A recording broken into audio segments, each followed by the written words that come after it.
25वां अध्याय इक्ष्वाकु की तपस्या और ब्रह्मा जी द्वारा विष्णु प्रतिमा की प्राप्ति। भरद्वाज जी ने पूछा, महामते, उन महात्मा राजा ने किस प्रकार गणेश जी का स्तवन किया तथा उन्होंने जिस प्रकार तपस्या की उसका आप मुझसे वर्णन करें। सुत जी बोले, द्विज, गणेश चतुर्थी के दिन राजा ने त्रिकाल स्नान करके रक्त वस्त्र धारण किया और लाल चंदन लगाकर मनोहर लाल फूलों तथा रक्त चंदन मिश्रित जल से गणेश जी को स्नान करा के विधिवत उनका पूजन किया। स्नान कराने के बाद उनके श्री अंगों में लाल चंदन लगाया, फिर रक्त पुष्पों से उनकी पूजा की। तदनंतर उन्हें घृत और चंदन मिला हुआ धूप निवेदन किया।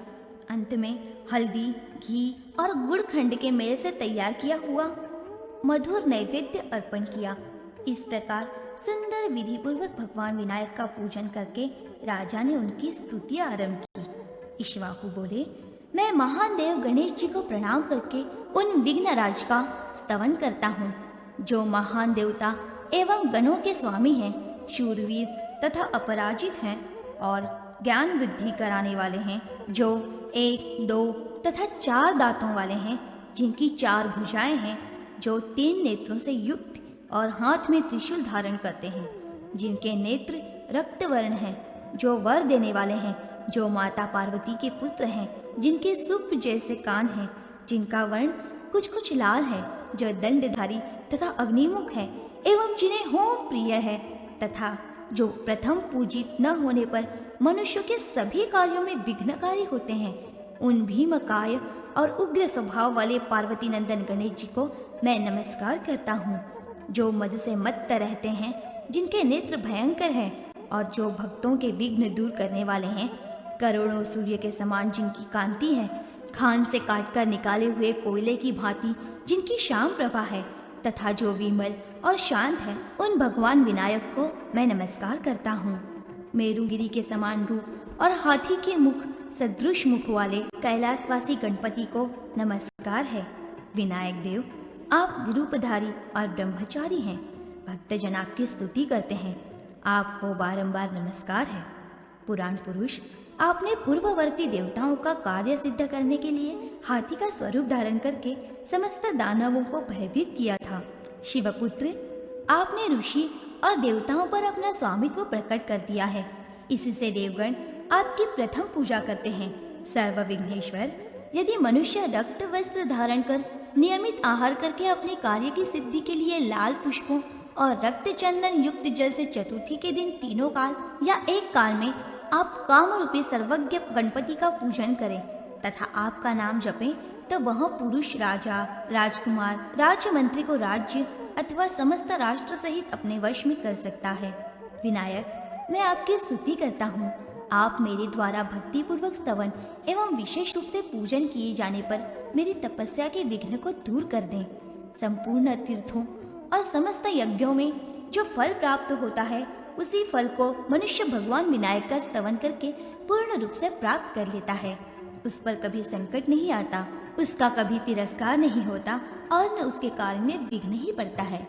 वह जन्म लेने के बाद पूर्व जन्म की बातों को स्मरण करने वाला होता है।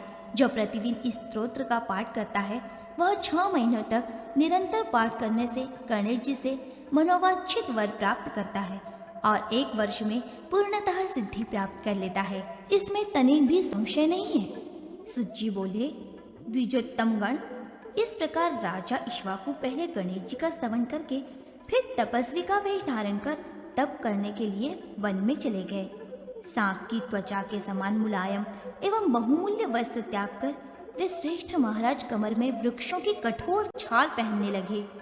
दिव्य रत्नों के हार और कड़े निकालकर हाथ में अक्षसूत्र तथा गले में कमल गट्टों की बनी हुई सुंदर माला धारण करने लगे।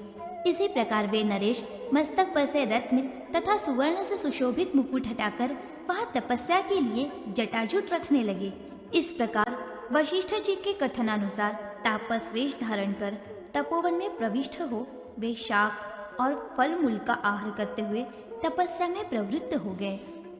महातपस्वी राजा इक्ष्वाकु ग्रीष्म ऋतु में पंचाग्नि के बीच स्थित होकर तपस्या करते थे। वर्षा के समय खुले मैदान में रहते और शीतकाल में सरोवर के जल में खड़े होकर तप करते थे। इस प्रकार समस्त इंद्रियों को मन में निरुद्ध करके मन को भगवान विष्णु में लीन कर द्वादशाक्षर मंत्र का जप करते और वायु पीकर रहते हुए उन महात्मा राजा के समक्ष लोक पितामह भगवान ब्रह्मा जी प्रकट हुए। उन 4 मुखों वाले पद्मयोनि ब्रह्मा जी को आया देख राजा ने उन्हें भक्ति भाव से प्रणाम एवं उनकी स्तुति करके संतुष्ट किया। राजा बोले, संसार की सृष्टि करने वाले तथा वेद शास्त्रों के मर्मज्ञ 4 मुखों वाले महात्मा हिरण्यगर्भ ब्रह्मा जी को नमस्कार है। इस प्रकार स्तुति की जाने पर जगत श्रेष्ठा ब्रह्मा जी ने राज्य त्याग कर तपस्या में लगे हुए उन शांत एवं महान सुखी श्रेष्ठ नरेश से कहा। ब्रह्मा जी बोले, राजन, समस्त विश्व को प्रकाशित करने वाले तुम्हारे पितामह सूर्य तथा पिता मनु भी सदा ही सभी मुनियों के मान्य हैं। तुम्हारे पिता और पितामह ने भी पूर्व काल में तीव्र तपस्या की थी। उन्हीं के समान आज तुम भी तप कर रहे हो। महामते नृपश्रेष्ठ, सारा राज्य भोग छोड़कर किस लिए यह घोर तप कर रहे हो? इसका कारण बताओ। ब्रह्मा जी के इस प्रकार पूछने पर राजा ने उनको प्रणाम करके कहा, ब्राह्मण, मैं तपोबल से शंख, चक्र और गदा धारण करने वाले भगवान मधुसूदन का प्रत्यक्ष दर्शन करने की इच्छा लेकर ही ऐसा तप कर रहा हूँ। राजा के यूं कहने पर कमल जन्मा ब्रह्मा जी ने हंसते हुए से उनसे कहा, राजन, सर्वत्र व्यापक भगवान नारायण का दर्शन तुम केवल तपस्या से नहीं कर सकोगे, औरों की तो बात ही क्या है। हमारे जैसे लोगों को भी क्लेशनाशन भगवान केशव का दर्शन नहीं हो पाता। महामते, मैं तुम्हें एक पुरातन पवित्र कथा सुनाता हूँ, सुनो। प्रलय की रात में कमल लोचन भगवान विष्णु ने समस्त लोगों को अपने में लीन कर लिया और सनंदन आदि मुनियों से अपनी स्तुति सुनते हुए वे अनंत नामक शेष नाग की शैया पर योगा निद्रा का आश्रय ले सो गए। राजन, उन सोए हुए भगवान की नाभि से प्रकाशमान एक बहुत बड़ा कमल उत्पन्न हुआ। पूर्व काल में उस प्रकाशमान कमल पर सर्वप्रथम मुझ वेदवेत्ता ब्रह्मा का ही आविर्भाव हुआ। तत्पश्चात नीचे की ओर दृष्टि करके मैंने खान से काटकर निकाले हुए कोयले के समान श्याम वर्ण वाले भगवान विष्णु को शेषनाग की शैया पर सोते देखा। उनके श्री अंगों की कांति अलसी के फूल की भांति सुंदर जान पड़ती थी। दिव्य रत्नों के आभरणों से उनके श्री विग्रह की विचित्र शोभा हो रही थी और उनका मस्तक मुकुट से शोभायमान था। महामते, उस समय मैंने उन अनंत देव शेषनाग का भी दर्शन किया, जिनका आकार कुंद और चंद्रमा के समान श्वेत था तथा जो हजारों फणों की मणियों से अत्यंत दैदीप्यमान हो रहे थे। नृपश्रेष्ठ, क्षण भरी वहां उन्हें देखकर मैं फिर उनका दर्शन न पा सका। इससे अत्यंत दुखी हो गया। तब मैं कौतूहलवश निरामय भगवान नारायण का दर्शन करने के लिए कमल नाल का सहारा ले वहां से नीचे उतरा। परंतु राजेंद्र, उस समय जल के भीतर बहुत खोजने पर भी मैं उन लक्ष्मीपति का पुनः दर्शन न पा सका। तब मैं फिर उसी कमल का आश्रय ले वासुदेव के उसी रूप का चिंतन करता हुआ उनके दर्शन के लिए बड़ी भारी तपस्या करने लगा। तत्पश्चात अंतरिक्ष के भीतर से किसी अव्यक्त शरीर वाली वाणी ने मुझसे कहा, ब्राह्मण, क्यों व्यर्थ क्लेश उठा रहे हो? इस समय मेरी बात मानो। बहुत बड़ी तपस्या से भी तुम्हें भगवान विष्णु का दर्शन नहीं हो सकेगा। यदि यहाँ शुद्ध स्फटिक मणि के समान श्वेत नाग शैया पर शयन करने वाले भगवान विष्णु का दर्शन करना चाहते हो तो उनके आज्ञानुसार सृष्टि करो। महामते, तुमने शार्दंग धनुष धारण करने वाले उन भगवान का जो अज्जन पूज्य के समान श्याम सुषमा से युक्त तथा स्वभावतः प्रतिभाशाली रूप विमान शेष शैया पर स्थित देखा है। उसी का आलस्य रहित होकर भजन ध्यान करो, तब उन माधव को देख सकोगे। राजन, उन आकाशवाणी द्वारा इस प्रकार प्रेरित हो मैंने निरंतर की जाने वाली तीव्र तपस्या का अनुष्ठान त्याग कर इस जगत के प्राणियों की सृष्टि की। सृष्टि करके स्थित होने पर मैंने हृदय में प्रजापति विश्वकर्मा का प्राकट्य हुआ। उन्होंने अनंत नामक शेषनाग और भगवान विष्णु की 2 चमकीली प्रतिमाएं बताई। नरेश्वर, मैंने पहले जल के भीतर शेष शैया पर जिस रूप में देख चुका था उसी रूप में भगवान श्री हरि की वह प्रतिमा बनाई गई थी। तब मैं उन श्री हरि के उस श्री विग्रही भक्ति पूर्वक पूजा करके और उन्हीं के प्रसाद से श्रेष्ठ तपरूप परम उत्तम ज्ञान प्राप्त करके विकार रहित नित्यानंदमय मोक्ष सुख का अनुभव करने लगा। राजराजेश्वर, इस समय मैं तुम्हारे हित की बात बता रहा हूँ। सुनो राजन, इस घोर तपस्या को छोड़कर अब अपनी पुरी को लौट जाओ। प्रजाओं का पालन करना ही राजाओं का धर्म तथा तप है। मैं सिद्धों और ब्राह्मणों सहित उस विमान को जिस पर भगवान की प्रतिमा है तुम्हारे पास भेजूंगा। उसी में तुम सुंदर बाह्य उपचारों द्वारा उन देवेश्वर की आराधना करो। नृपश्रेष्ठ, तुम यज्ञों द्वारा अनंत नामक शेषनाग की शैया पर शयन करने वाले भगवान नारायण का निष्काम भाव से यज्ञों द्वारा आराधन करते हुए धर्म पूर्वक प्रजा का पालन करो। नृप, भगवान वासुदेव की कृपा से अवश्य ही तुम्हारी मुक्ति हो जाएगी।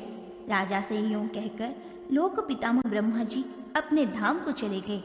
द्विज, ब्रह्मा जी के चले जाने पर राजा इक्ष्वाकु उनकी बातों पर विचार ही कर रहे थे।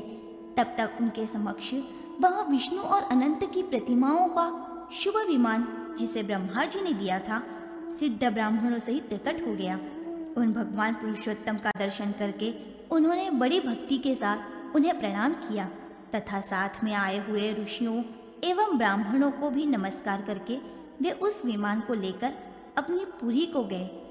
वहां नगर के सभी शोभायमान स्त्री पुरुषों ने राजा का दर्शन किया और लावा छींटते हुए वे उन्हें राजभवन में ले गए।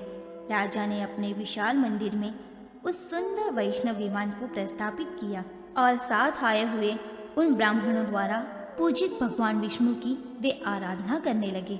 उनकी सुंदरी रानियां चंदन घिसकर और सुगंधित फूलों का हार गूंथकर अर्पण करती थीं। इससे राजा को बड़ी प्रसन्नता होती थी। इसी प्रकार नगर निवासी जन कपूर, श्रीखंड, कुमकुम, अगूर आदि सभी उपचार और विशेषतः वस्त्र, गुगुल तथा श्री विष्णु के योग्य पुष्प ला लाकर राजा को अर्पित करते थे। राजा तीनों संध्याओं में विमान पर विराजमान भगवान श्री हरि की क्रमशः गंध पुष्प आदि उपचारों द्वारा बड़ी भक्ति से पूजा करते थे। श्री विष्णु के नामों का जप, उनके स्तोत्रों का पाठ, उनके गुणों का गान और शंख आदि वाद्यों का शब्द करते कराते थे। शास्त्रोक्त विधि से प्रेम पूर्वक सजाई हुई भगवान की झांकियों तथा रात्रि में जागरण आदि के द्वारा वे सदा ही देर तक भगवत संबंधी उत्सव कराया करते थे। निष्काम भाव से किए गए यज्ञ, दान तथा धर्मचरणों द्वारा उन सर्वदेवमय भगवान विष्णु को संतुष्ट करके राजा ने परम उत्तम ज्ञान प्राप्त कर लिया। यज्ञों का अनुष्ठान, पृथ्वी का पालन और भगवान केशव का पूजन करते हुए राजा ने पितृगणों की तृप्ति के निमित्त श्राद्ध आदि कर्म करने के लिए पुत्रों को उत्पन्न किया और केवल ब्रह्म का चिंतन करते हुए ध्यान के द्वारा ही शरीर का त्याग कर भगवान विष्णु के धाम को प्राप्त कर लिया। इस प्रकार राजा इक्ष्वाकु अनंत दुखों से पूर्ण संसार का त्याग करके अज, अशोक, अमल, विशुद्ध, शांत एवं सच्चिदानंदमय विष्णु पद को प्राप्त हो गए।